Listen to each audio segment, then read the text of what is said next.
నమస్కారం MC news కి స్వాగతం. ఈనాటి ముఖ్యాంశాలు. చంద్రగ్రహణం కారణంగా ఆదివారం మధ్యాహ్నం 3:30 తిరుమల శ్రీవారి ఆలయం మూసివేత. సోమవారం తెల్లవారుజామున 3 గంటలకు సుప్రభాతంతో దర్శనాలు ప్రారంభిస్తామని పేర్కొన్న టీటీడీ అధికారులు. చంద్రగిరి ఎమ్మెల్యే పులివర్తి నాని ఆధ్వర్యంలో అంగరంగ వైభవంగా గురు పూజోత్సవం కార్యక్రమానికి విచ్చేసిన ఉపాధ్యాయులకు శాలువాతో సత్కరించి మెమెంటోలు అందజేసిన ఎమ్మెల్యే. వార్తల్లోని వివరాలు. చంద్రగ్రహణం కారణంగా ఆదివారం మధ్యాహ్నం 3:30 తిరుమల శ్రీవారి ఆలయాన్ని అధికారులు మూసివేశారు. ఇవాళ మధ్యాహ్నం 2 గంటల వరకు 27,525 మంది భక్తులు శ్రీవారిని దర్శించుకున్నారు. ఆదివారం అన్ని అర్జిత సేవలు రద్దు చేశారు. అర్ధరాత్రి 12 తర్వాత నిర్వహించే ఏకాంత సేవను మధ్యాహ్నం 3 గంటలకే పూర్తి చేశారు. భూవరాహస్వామి ఆలయంతో పాటు అన్నప్రసాద వితరణ కేంద్రాలను సైతం మూసివేశారు. భక్తులకు ఇబ్బంది కలగకుండా 50,000 పులిహోర బిస్కెట్ ప్యాకెట్లను పంపిణీ చేస్తున్నారు. సోమవారం తెల్లవారుజామున ఆలయాన్ని తెరిచి శుద్ధి చేశాక 3 గంటలకు సుప్రభాతంతో దర్శనాలు ప్రారంభిస్తామని, అప్పటి నుంచే సర్వదర్శనం క్యూలైన్లోనికి భక్తులను అనుమతిస్తామని టీటీడీ అధికారులు తెలిపారు. ఈరోజు మీ అందరికీ తెలిసిందే, ఈ చంద్రగ్రహణం వల్ల మన శ్రీవారి ఆలయం మూసివేయబడింది. 3:30 నుంచి రేపు ఉదయం 1:30 వరకు, ఆ తర్వాత 3 గంటలకి మిగిలినటువంటి కార్యక్రమాలు ఏదైతే ఉందో అర్చక స్వాములు వాళ్ళందరూ కూడా ఆలయ శుద్ధి చేసి ఆ తర్వాత భక్తులకి అనుమతించడం జరుగుతుంది. అప్పటి వరకు ఈ యొక్క ఆలయాన్ని మూసేయడం జరిగింది. ఈ ఆగమశాస్త్రం ప్రకారం పెద్దలు నిర్ణయించిన దాని ప్రకారం ఈరోజు ఈ నిర్ణయం తీసుకోవడం జరిగింది. ఓం నమో వెంకటేశాయ. ఓం నమో వెంకటేశాయ. మన చంద్రగ్రహణం సందర్భంగా ఆలయాన్ని శాస్త్రబద్ధంగా 3:30కి ఈరోజు మనం క్లోజ్ చేయొచ్చని మన షెడ్యూల్ ప్రకారం ఎగ్జాక్ట్గా సేమ్ టైంలో మన ఆలయాన్ని మూసివేయటం జరిగింది. ఇప్పటి నుంచి 12 గంటలు అంటే రేపు మార్నింగ్ 1:30 దాకా కూడా క్లోజ్ చేసే ఉంటారు. రేపు 1:30 తర్వాత శుద్ధి కార్యక్రమాలు ఇవన్నీ చేసి 3 గంటలకు సుప్రభాతంతో ఈసారి ఏకాంతంగా స్టార్ట్ అవుతుంది. అలానే తిరుమలలో ఇప్పటికే వచ్చే చాలామంది కానీ కింద వాళ్ళు కానీ రేపు ఉదయం 2 గంటల నుంచి క్యూ లైన్లో అనుమతించబడుతుంది. దానికి అనుగుణంగా ఇప్పటికే ఎలక్ట్రానిక్ ప్రింట్ మీడియా ద్వారా కానీ ఇంటర్వ్యూ కానీ లేకపోతే రకరకాల పద్ధతుల్లో పిలిగ్రిమ్స్కి తెలియజేయడం జరిగింది. టీటీడీ చెప్పిన దాని ప్రకారం సూచనల ప్రకారము అందరూ కూడా ఫాలో చేస్తే వాళ్ళకు కూడా ఏ రకమైన ఇబ్బంది ఉండదు. అలానే టెంపుల్ అడ్మినిస్ట్రేషన్ కూడా ఏ రకమైన సమస్యలు ఉండవని ఈ సందర్భంగా తెలియజేస్తున్నాము. అలానే ఇప్పుడు టెంపుల్ సీలింగ్ ముందు అందరూ కూడా అన్నీ లైక్ వైకుంఠం 1 కానీ వైకుంఠం 2లో కానీ లేకపోతే మిగతా క్యూ లైన్లో ఉండే అందరూ కూడా దర్శనం చేసుకొని పంపించడం జరిగింది. ఒక్కరు కూడా భక్తులు ఇక్కడ టీటీడీ ప్రెమైసెస్లో మన వైకుంఠంలో కానీ బయట కానీ ఎక్కడా కూడా ఎవరూ లేరు. అన్నీ కూడా కంప్లీట్గా చూసి అందరికి కూడా దర్శనం చేయించి అందరికి కూడా పంపించడం జరిగింది. ఇప్పటి నుంచి మనం కొంతవరకు ఈ ఎక్లిప్స్ వలన అన్నదానం కూడా క్లోజ్ చేయడం జరుగుతుంది. అందువల్ల మనం ముందు జాగ్రత్త చర్యలో భాగంగా దాదాపు 50,000 పులిహోర పట్లాలు మన జిఎన్సీలో కానీ మిగతా 6 ప్రాంతాల్లో ఎక్కడైతే రద్దీ ఉంటుందో అక్కడ ఏర్పాటు చేయడం జరిగింది. భక్తులు కూడా ఈ సౌకర్యాన్ని ఉపయోగించుకోవచ్చని ఈ సందర్భంగా తెలియజేస్తున్నాను. సో ఇది శాస్త్రబద్ధంగా జరుగుతుంది కాబట్టి అన్నీ కూడా టైమింగ్ ఎట్లయితే మనం షెడ్యూల్ చేసుకున్నామో ప్లానింగ్ చేసామో ఆ ప్లానింగ్ ప్రకారమే అడ్మినిస్ట్రేషన్ మొత్తం కూడా గేరప్ అయిపోయి పగడ్బందీగా టైం ప్రకారము అన్నీ కూడా చేయటం జరిగిందని ఈ సందర్భంగా తెలియజేస్తున్నాను. ఓం నమో వెంకటేశాయ. తిరుపతి రూరల్ మండలం తిరుచానూరు పంచాయతీ పరిధిలోని శిల్పారామంలో చంద్రగిరి నియోజకవర్గ స్థాయిలో ఉన్న ఉపాధ్యాయులకు గురు పూజోత్సవ కార్యక్రమం చంద్రగిరి ఎమ్మెల్యే పులివర్తి నాని ఆధ్వర్యంలో అంగరంగ వైభవంగా నిర్వహించారు. ఈ గురు పూజోత్సవ కార్యక్రమానికి ముఖ్య అతిథులుగా joint collector Shubham Bansal, municipal commissioner Maurya, Tirupati MLA Arani Srinivasulu, రాష్ట్ర beautiful and greenery chairman Sugunamma, రాష్ట్ర హస్తకళా చైర్మన్, రాష్ట్ర Yadava corporation chairman Narasimha Yadav, TTD board సభ్యులు Bhanuprakash Reddy, Tirupati municipal deputy mayor RC Munikrishna, జిల్లా విద్యాశాఖ అధికారి కేవీఎన్ కుమార్, తిరుపతి రూరల్ మండల పార్టీ అధ్యక్షులు ఈశ్వర్ రెడ్డి తదితరులు హాజరయ్యారు. గురు పూజోత్సవ కార్యక్రమానికి విచ్చేసిన ఉపాధ్యాయులకు శాలువాలతో సత్కరించి మెమెంటోను ఎమ్మెల్యే పులివర్తి నాని అందజేశారు. ఇదే విధంగా ఒకటి మనకుండే ఉపాధ్యాయులందరూ కూడా ఆలోచించుకోవాలి. మనమందరూ బాగున్నామంటే స్థానికంగా ఉన్నటువంటి గ్రామాల్లో ప్రజల వల్ల మనందరూ ఈరోజు ఉన్నాం. అటువంటి చోట మీరు కూడా మారుమూల ప్రాంతాలకు కూడా వెళ్ళి మీరు విద్యా వ్యవస్థ ద్వారా ఉన్నటువంటి ఎక్కడెక్కడైతే బడు బలహీన వర్గాలు ఉన్నారో వాళ్ళని కూడా మీరు వాళ్ళకి విద్య నేర్పించి సంఘంలో ఈరోజు చాలామంది డాక్టర్లు కానీ ఇంజనీర్లుగా అయ్యేదానికి అవకాశం కల్పించేది మీరు. అటువంటి మిమ్మల్ని సన్మానించుకుంటాం నాకు మరొకసారి పూర్వజన సుకృతం కూడా తెలియజేసుకుంటున్నా. ఇదన్నిటికంటే ఇంకొకటి మన నారా లోకేష్ బాబు గారు విద్యాశాఖ మంత్రి అయిన వెంటనే గతంలో ఎక్కడైనా పేరెంట్స్కి స్థానికంగా ఉన్న టీచర్స్కి స్థానికంగా ఉన్న చోట గ్యాప్లు ఉంటే అది ఉండకూడదు అనేసి కూడా పేరెంట్ మీట్స్ పెట్టి పేరెంట్ మీటింగ్ ద్వారా మీకు విద్యార్థులు పేరెంట్స్తో కూడా అనుసంధానం చేసుకుంటూ మీ ద్వారా స్థానికంగా ఉన్నటువంటి స్కూళ్ళల్లో ఎక్కడైతే విద్యార్థుల్లో చిన్న చిన్న లోపాలు ఉంటే మీ ద్వారా పేరెంట్స్కి చెప్పి విద్యార్థులను కూడా సక్రమ మార్గంలో మీ ద్వారా ఏ విధంగా పెట్టేది కూడా చేర్పించినటువంటి వ్యవస్థ ఈరోజు ఈ ప్రభుత్వం. దాన్ని సహకరిస్తున్న మీ అందరికీ కూడా మరొకసారి ధన్యవాదాలు తెలియజేసుకుంటున్నా. పిల్లలు ఈరోజు ఏ దిశకు ఎదగాలనుకుంటే గురువులదే మెయిన్. తల్లి తండ్రి తర్వాత గురువులు.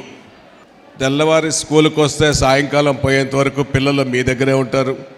తీర్చిదిద్దగలిగే శక్తి భగవంతుడు మీకు గురువులకు ఇచ్చారు. అందుకే తల్లి తండ్రి గురువు దైవంతో సమానం అనేసి కూడా గురువుల్ని పూజిస్తారు.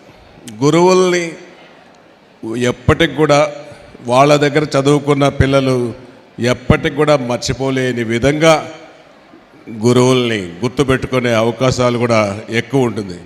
మీరు నేర్పిన విద్య వారి భవిష్యత్తుకు బంగారు బాట వేస్తుంది. అది మీలోనే అవుతుంది. ఈరోజు కలెక్టర్లు అవుతున్నారు, ఐపీఎస్లు అవుతున్నారు, ఎస్పీలు అవుతున్నారు, ఉద్యోగాలు అవుతున్నారు, వ్యాపారాలు చేసుకుంటున్నారు. ఇవన్నీ చేసుకుంటున్నారంటే మీరు చేసిన కృషే, ఉద్యోగులు చేసిన కృషే ఈ యొక్క ఫలితం అనేసి కూడా తెలియజేస్తున్నా. మీకు తెలుసు ఈ స్కూల్లో ఎవరెవరు ఎంతమంది చదువుతున్నారు, ఎవరెవరు బాగా చదువుకుంటున్నారు, ఎవరెవరు ఏ దిశకు ఎదుగుతారు అనేసి కూడా చదువుకునేటప్పుడే గుర్తుపెట్టగలిగే శక్తి గురువులకే ఉంది. ఈ యొక్క గురు పూజ దినోత్సవం చాలా మంచి కార్యక్రమం. ఇది గురువుల్ని సన్మానించుకోవడం కూడా చాలా మంచి కార్యక్రమం. ఇది ఎప్పటి నుంచో వస్తున్నా కూడా ఈ యొక్క కార్యక్రమం ఇది ప్రతి ఒక్కరికి కూడా పునాది. ఇప్పుడు భావితరాలకు కూడా గురువుల్ని గౌరవించాలి, గురువుల్ని పూజించాలి అనే ఒక మార్గం ఏర్పడాలనుకుంటే ఇటువంటి కార్యక్రమాలు ఉపయోగపడతాయనేసి కూడా తెలియజేసుకుంటూ, పిల్లలు ఇంటికంటే ఎక్కువ స్కూల్లో స్పెండ్ చేస్తారు. తల్లిదండ్రుల తర్వాత టీచర్స్ని పూజిస్తారు. టీచర్ని గురుదేవోభవ అని దేవుడికి ఈక్వలెంట్గా చూస్తారు. కాబట్టి మీ అందరిపై నా బాధ్యత ఉంది. ఈ సభలో ఇంకొకటి తెలియజేయాలనుకుంటున్నా. చాలా మనం కేసెస్ న్యూస్లో కానీ చూస్తూ ఉంటాము. స్కూల్లోనే కొన్ని అగత్యాలు జరుగుతూ ఉంటాయి. అవి జరగకుండా చేయాల్సిన బాధ్యత కూడా టీచర్స్దే. ఎందుకంటే ఒక్కసారి పిల్లల్లో ఏదైనా నెగిటివ్ ఇంప్రెషన్ పడితే అది బాయ్స్ అయినా గర్ల్స్ అయినా పెద్ద అయినంత వరకు అది పోవడం చాలా కష్టం. అది మన ఎడ్యుకేషన్ పైన పడుతుంది, మన పర్సనాలిటీ పైన పడుతుంది, సొసైటీలో మనం ఎట్లా బిహేవ్ చేస్తున్నాం పడుతుంది. కాబట్టి అందరూ ఆ బాధ్యత తీసుకోవాలి. అలాగే ఒక చదివే కాకోకుండా మన పిల్లలకి ఎలా అయితే మనం విలువలు నేర్పిస్తామో, ఇంట్లో పిల్లలకి విలువలు నేర్పిస్తాం, ఆ విలువలు కూడా ప్రతి ఒక్క స్టూడెంట్కి నేర్పించాలని కోరుకుంటూ నాకు ఈ అవకాశం ఇచ్చినందుకు ధన్యవాదాలు. తిరుపతిలో డిబిఆర్ హాస్పిటల్ రోడ్డులోని శ్రీ కన్వెన్షన్ హాల్ నందు క్రెడాయి ఆధ్వర్యంలో 5వ తేదీ నుండి జరుగుతున్న ప్రాపర్టీ షో నందు చివరి రోజైన ఆదివారం తిరుమల పాలక మండలి సభ్యులు బీజేపీ నేత భానుప్రకాష్ రెడ్డి పాల్గొన్నారు. తిరుపతి అంటేనే ఒక ప్రత్యేకమైన గుర్తింపు ఉంది. తిరుపతిని స్పిరిచువల్ క్యాపిటల్ అంటారు, ఒక ఆధ్యాత్మిక క్షేత్రం. ప్రతి ఒక్కరికి భగవంతుడు వచ్చి ఒక క్షణమైనా చూసిపోవాలని చెప్పి కోరుకుంటుంది. చాలామందికి తిరుపతిలో ఉండాలని చెప్పి కూడా కోరుకుంటుంది. ఆ ఉండాలనే కోరికని ఇక్కడున్నటువంటి ఈ వేదిక మీద ఉన్నటువంటి వారు, కింద మీ అందరూ వారి కోరికని నెరవేరుస్తారని చెప్పి నాకు చాలా సంతోషం కలుగుతున్నారు. ఇప్పుడే నేను స్టాల్స్ అన్ని చూస్తూ వచ్చాను. గత కొన్ని సంవత్సరాలుగా నేను ఇక్కడే కార్యక్రమానికి వస్తుంటా. ప్రతిసారి అప్గ్రేడ్ అవుతా ఉన్నాను. యంగ్స్టర్స్ ముఖ్యంగా ఎంత సంతోషం అంటే యంగ్స్టర్స్ ఈ క్రెడైలోకి రావడం, ఈ క్రెడై గ్రూప్ని, ఎందుకంటే పెద్దవాళ్ళు పాత కొత్త కలయికుంటేనే ఏ విధంగా ముందుకు పోయే అవకాశం లేదు. నేను ఒకటే చెప్తున్నా, ఇప్పుడు మాట్లాడుతూ మన ఎస్బీ ఆర్ఎం గారితో కూడా మాట్లాడుతూ, మన క్రెడై పెద్దలతో కూడా మాట్లాడుతూ, తిరుపతిలో ఉండాలంటే ఆ ఉండేదానికి మనకు అవకాశాలు కూడా పెంచాల్సిన బాధ్యత మనకి. నేను కూడా, నా బాబు కూడా మీ ఫ్యామిలీ మెంబరే, వంశీరామ్ బిల్డర్స్ అని రోడ్లో ప్రాజెక్ట్ చేస్తున్నాడు. కాబట్టి ఈ మధ్య మాట్లాడితే తిరుపతి మార్కెట్ కొద్దిగా ఇబ్బందికర పరిస్థితి ఉంది. కానీ నా దృష్టిలో అది డౌన్ అయ్యేది కాదు, స్టేబుల్ ఉంది. ఖచ్చితంగా మీ గ్రాఫ్ పైకి పోతుంది తప్ప కిందకి వచ్చే అవకాశమే లేకుండా ఉంటుందని చెప్పి నాకు గట్టి నమ్మకం విశ్వాసం. దాని తరఫున మేమేమైనా చేయాలా అంటే తిరుపతిని ఒక ఇండస్ట్రియల్ హబ్గా చేయాల్సిన అవసరం ఉంది. ఒక డేటా సెంటర్ కూడా నేను ఈ మధ్య మాట్లాడడం జరిగింది. ఇప్పుడే నేను మా మిత్రుడు హరితో కూడా మాట్లాడాను. ఈ పార్లమెంట్ సెషన్స్ జరిగేటప్పుడు ఢిల్లీకి వెళ్ళి నాకు రీజనల్ పిచ్ ఎక్కువ, రాయలసీమ బాగా వెనకబడి ఉంటే ప్రాంతం, ఈ ప్రాంతంలో ఏదైనా డెవలప్మెంట్ చేయాలని చెప్పి నాకు వచ్చినప్పుడు ప్రతి మంత్రితో నేను అదే అడుగుతుంటాను. కాబట్టి అడిగేది కాదు, ఆచరణలో పెట్టే విధంగా ఇప్పుడు ఖచ్చితంగా సమయం ఆసన్నమైంది. కాబట్టి రాబో రోజుల్లో తిరుపతిని చుట్టుపక్కల ప్రాంతాల్లో ఒక ఇండస్ట్రియల్ కారిడార్గా డెవలప్ చేసే దానికి ఖచ్చితంగా నా వంతు నేను కృషి చేస్తాను. ఎందుకంటే అది వచ్చిందంటే ఖచ్చితంగా వారు ఉండేదానికి ఇల్లు కావాలి. వచ్చిన వాళ్ళు ఒకవేళ ఇల్లు కొనలేకపోతే రెంట్గానే తీసుకునే అవకాశం ఉంటుంది. కాబట్టి వితిన్ 1 year ఏదైనా చెప్తే దాన్ని టైం బౌండ్ పెట్టుకోవాలి. ఈ క్రెడై మీటింగ్లో చెప్పి నెక్స్ట్ క్రెడై మీటింగ్లో ఇదే ఉంటే మాకు ఉపయోగం ఉండదు. కాబట్టి నెక్స్ట్ క్రెడై మీటింగ్ డేట్కి, నెక్స్ట్ యాన్యువల్ ఇయర్కి నా తరఫున ఖచ్చితంగా తిరుపతిలో ఏదో ఒక ఇండస్ట్రియల్ హబ్ గురించి, ఒక పెద్ద ఇండస్ట్రీ వచ్చే ప్రయత్నం చేస్తానని చెప్పి ఈ సందర్భంగా మీ అందరికీ మాటిస్తున్నా. ఎందుకంటే నాతో పాటు ఉన్నటువంటి మిత్రులు ఈరోజు కేంద్రంలో ఉన్నత స్థాయిలో ఉన్నారు, కేంద్ర మంత్రులు ఉన్నారు, చాలా రాష్ట్రాల్లో నాతో పాటు యువమోర్చాగా పనిచేసినటువంటి నా మిత్రులు ముఖ్యమంత్రులు కూడా ఉన్నారు. కాబట్టి ఈ పరిచయాల్లో తిరుపతి పరపతి పెరిగే విధంగా నా ప్రయత్నం నేను చేస్తానని చెప్పి చాలా సంతోషం. నేను మొదటి రోజే రావాల్సింది అన్న చెప్పారు, కానీ సబర్వాడకి వెళ్ళాను. ఈరోజు ఉదయం రావడం జరిగింది. సబర్వాడ నుంచి వచ్చిన తర్వాత విపరీతమైన కాలు నొప్పులు, ఆ గుట్ట నడిచి ఎక్కి దిగితే, కానీ నా కుటుంబ కార్యక్రమం ఎన్ని నొప్పులు ఉన్నా సరే ఖచ్చితంగా దీనికి రావాలని చెప్పి ఇప్పుడే లోపల ఫోన్ చేసి టైం కనుక్కొని రావడం జరిగింది. చాలా సంతోషం మిమ్మల్ని అందరినీ చూస్తుంటే. ఖచ్చితంగా కలియుగ వెంకటేశ్వర స్వామి మీకు అండగా, నీడగా, తోడుగా ఉంటాడని చెప్పి ఆశాభావం వ్యక్తం చేస్తూ మరోసారి మీ అందరికీ శుభాకాంక్షలు తెలియజేసుకుంటున్నాను. తిరుచనూరు శ్రీ పద్మావతి అమ్మవారి ఆలయంలో 3 రోజుల పాటు జరిగిన పవిత్రోత్సవాలు ఆదివారం మహాపూర్ణాహుతితో ముగిశాయి. ఉత్సవాల్లో భాగంగా చివరి రోజు ఆలయంలో విశేష పూజా కార్యక్రమాలు నిర్వహించారు. మధ్యాహ్నం శాస్త్రోక్తంగా మహాపూర్ణాహుతి, శాంతిహోమం, కుంభప్రోక్షణ నివేదన చేపట్టారు. ఉదయం 10 నుండి 11:30 గంటల వరకు శ్రీకృష్ణ స్వామి ముఖమండపంలో అమ్మవారితో పాటు శ్రీ సుదర్శన చక్ర తాల్వార్కు శాస్త్రోక్తంగా స్నపన తిరుమంజనం నిర్వహించారు. ఆ తర్వాత చక్ర తాల్వార్ను పల్లకిపై ఊరేగింపుగా పద్మ పుష్కరిణి వద్దకు తీసుకువెళ్లి శాస్త్రోక్తంగా చక్ర స్నానం నిర్వహించారు.